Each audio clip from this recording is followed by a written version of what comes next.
Hi guys! Welcome to my first ever vlog.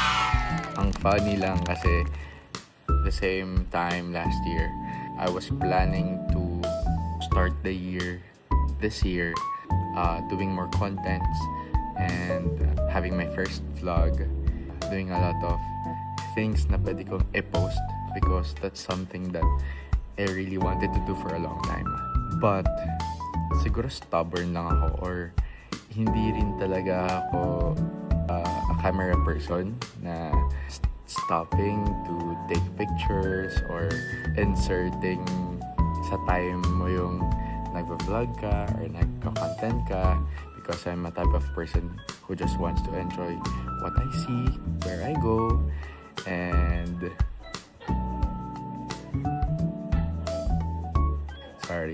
nasa Airbnb somewhere sa Laguna. So, this is a project that I wanted to do for a long time. And I think, since inupuan ko na to ngayon, so I think magtutuloy-tuloy na to. Hopefully, sana I could get to share more of me sa inyo. I also wanted to have more friends, makakilala ng marami pang tao because of this. Dream ko siya, content creation, even before I started like diving into this industry. Hindi. Kasi before, fan ako ng mga vloggers like si David Leeson, si Kerwin King. I tried to be in the same path as them, pero hindi ko talaga talent ang fashion. Wala akong sense of fashion. So, I will discover that area maybe next year. And I'm open naman to do a lot of things, even new things, para lang wala tayong pagsisihan that we all have this life, but may mga hindi tayo nagawa. So, we'll try to do that more next year and the coming years. For this episode, this is my episode 1. Oh my gosh. So, why just now? Yun nga, gaya ng sabi ko, sinasabi ng mga tao sa akin na bakit hindi ka masyado nagpe-picture or hindi ka masyado nag-video. Sabi ko, I store all those memories sa utak ko and sa heart ko, ang OA. Pero may na-realize ako na hindi ko to gagawin just because I wanted to do content creation. Na-realize ko na may mga times na naaalala ako na I wanted to relive it not only in my mind or in my head, but also I wanted to see it again.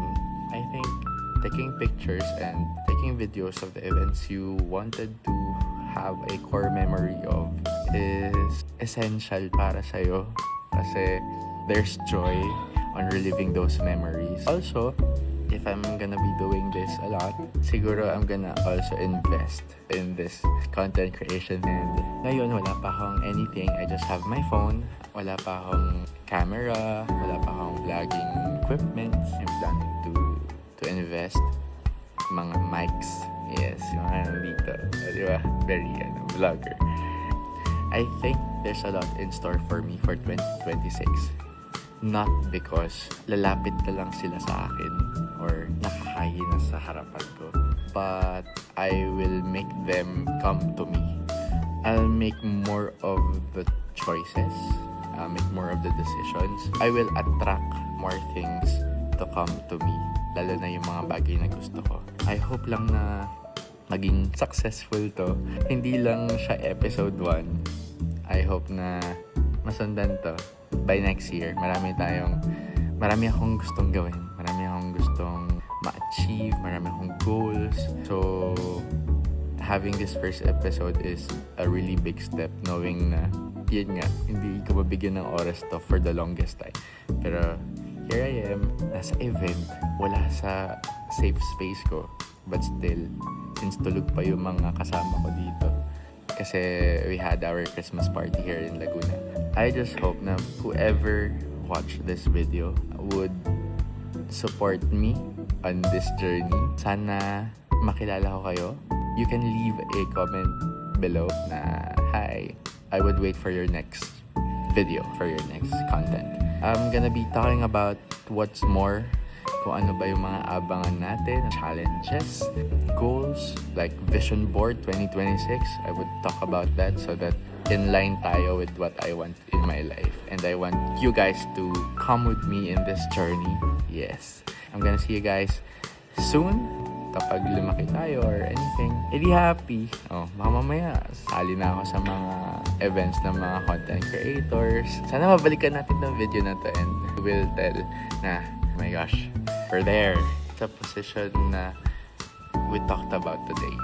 So, abangan nyo po yung next episode, yung next video ko. You can comment down below kung ano yung mga gusto nyong gawin ko. Let's try that.